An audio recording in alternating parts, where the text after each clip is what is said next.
नमस्कार दोस्तों, पूजा पाठ रश्मि के साथ चैनल में आप सबका बहुत बहुत स्वागत है। तो अनंत चतुर्दशी की आप सभी को बहुत बहुत शुभकामनाएं।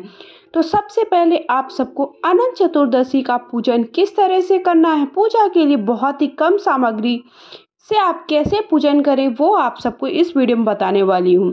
तो आप सबको वीडियो पसंद आता तो लाइक शेयर करें।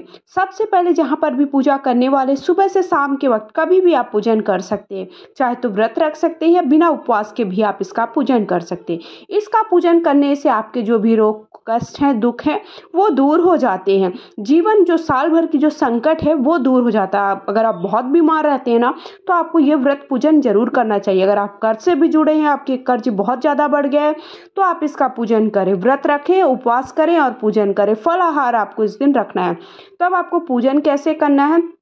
अनंत चतुर्दशी की शुरुआत आपको उस दिन गणेश जी का विसर्जन भी किया जाता है। इस दिन सुबह 6:11 से 7:40 तक, सुबह 10:42 से लेकर के 3:10 तक शाम को ये गणेश जी के विसर्जन के समय है, क्योंकि इस दिन गणेश जी का विसर्जन भी किया जाता है। अब आपको पूजा कैसे करनी, सबसे पहले जहाँ पर भी पूजा करना वहाँ साफ सुथरा कर लीजिए। चौकी भी एक रख लीजिए।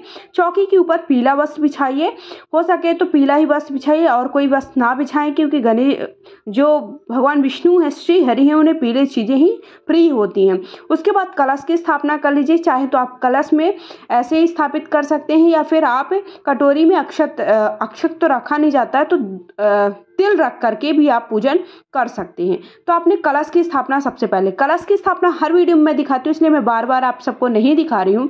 कलश में आपको क्या करना है, सबसे पहले शुद्ध जल और गंगा जल आपको डाल लेना है। उसमें 5 प्रकार के जल होते हैं, वो भी आप डाल सकते हो सके तो यमुना जी का जल मिल जाए, नर्मदा जी का जल मिल जाए। इन सारी नदियों का अलग अलग जल आप एक साथ रख लीजिए किसी एक पात्र में। उसे आप जब आप कलश की स्थापना किया करें तब उसमें डाल दीजिए। फिर उसके बाद आपको 5 चीज़ें डाल देनी, जैसे अक्षत है, पुष्प है, और एक सुपारी डाल दीजिए, एक हल्दी की गांठ डाल दीजिए और दुर्वा डाल दीजिए। इस तरह से 5 चीज़ें, जो भी एक सिक्का डाल दीजिए। फिर उसके बाद आप पंच पल्लव लगा करके इस तरह से नारियल आप रख सकते हैं, या फिर आप मैंने बताया कि एक कटोरी में आप पूर्ण पात्र में कुछ भी आप रख दीजिए, जैसे कोई भी अन्न रख करके भी आप कलश की स्थापना कर सकते हैं उसके ऊपर।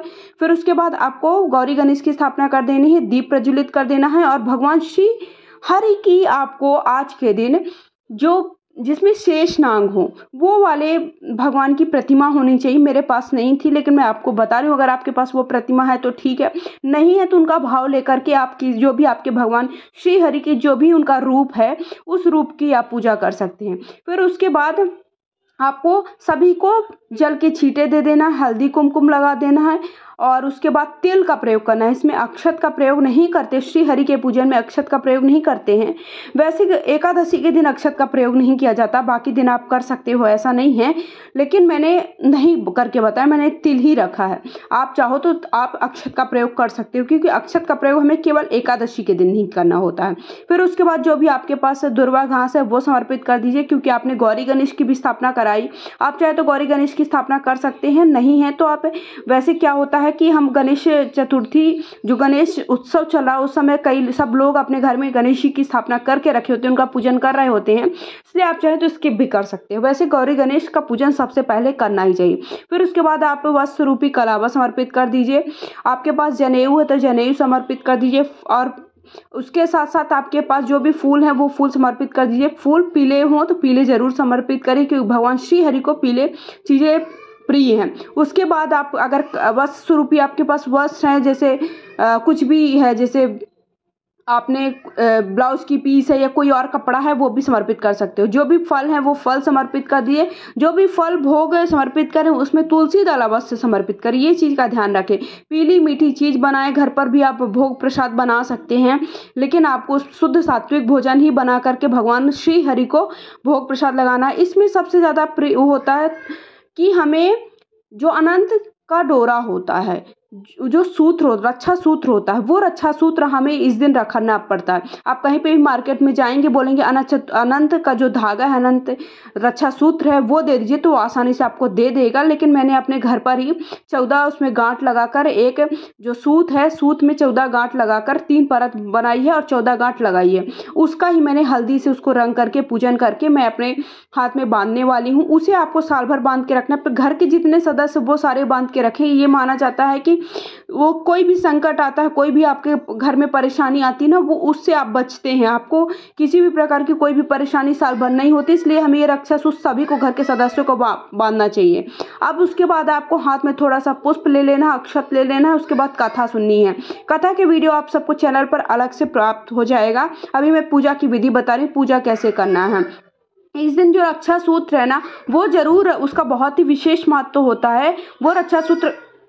उसके बाद जो भी आप साल भर का व्रत त्योहार पूजा करते हो ना, उसमें हमें दक्षिणा जो भी जितनी सामर्थ्यता है, ऐसा नहीं है कि आपको बहुत ज़्यादा समर्पित करनी, जो जितनी सामर्थ्यता उतना दक्षिणा जरूर चढ़ानी चाहिए। ये होता है कि जो भी हमने गलतियां की, भूल चूक की है पूजा में, उसके लिए क्षमा याचना के लिए हम दक्षिणा समर्पित करते हैं। ये दक्षिणा को आप किसी ब्राह्मण को दे सकते हैं, किसी कन्या को दान में दे सकते हैं, या फिर किसी भी जरूरतमंद को दान दे सकते हैं। उसके बाद आपको आरती अलग से कर लें, धूप दीप दिखा देना है। और जो ये रक्षा सूत्र बनाया है, जो रक्षा सूत्र आप खरीद के लाओगे, वो आपको जो अगर महिलाएं हैं, महिलाओं को उल्टे हाथ में बांधना होता है, और जो पुरुष होते हैं उन्हें सीधे हाथ में बांधना होता है। इससे माना जाता है कि जितने भी रोग, बीमारी, दोष घर में है, या फिर किसी प्रकार का बहुत बड़ा संकट, परेशानी आपके जीवन में चल रही है, वो दूर होती है और जीवन में कोई भी कष्ट नहीं होते हैं। इसलिए कष्ट को दूर करने के लिए ये रक्षा सूत्र घर के सारे सदस्यों को बांधना चाहिए। अगर आप व्रत नहीं रख सकते तो केवल पूजन बस करिए। सुबह से शाम के वक्त कभी भी पूजन कर लीजिए।